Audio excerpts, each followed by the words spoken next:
Hello to my fellow history lovers and people who think if I learned something new, it will be a good day. First, a quick shout out and thank you to my dear friend Kalpana for my beautiful flower I matched today. Anyway, here's our first 3 questions today. They are from people of the American Revolution, and these are supposedly easy questions. Let's see how you do.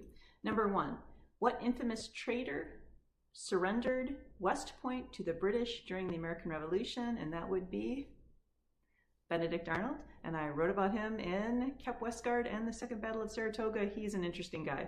Number 2, who became famous for warning the colonists that the British troops were marching on Concord? Benjamin Franklin, Paul Revere, or Sam Adams? And that, of course, would be Paul Revere, who I wrote about in a different book, One If by Land, Two If by Submarine.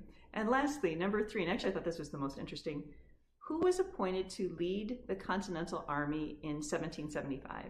And you probably know this is going to be George Washington, but it made me wonder, like, who was up for the job? Who was his competition?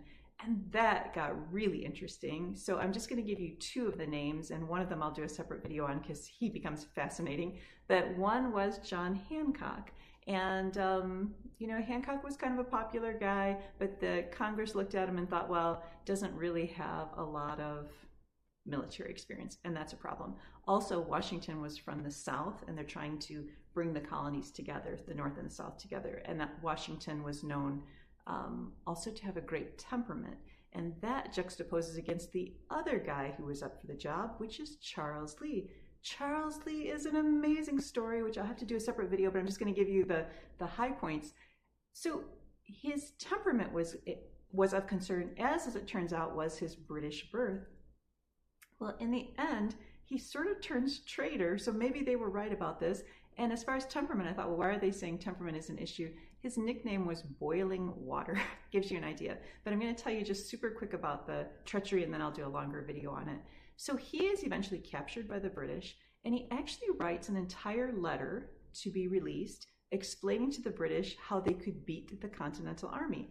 And this isn't discovered until long after his death, 1858, I think, is when the letter is discovered.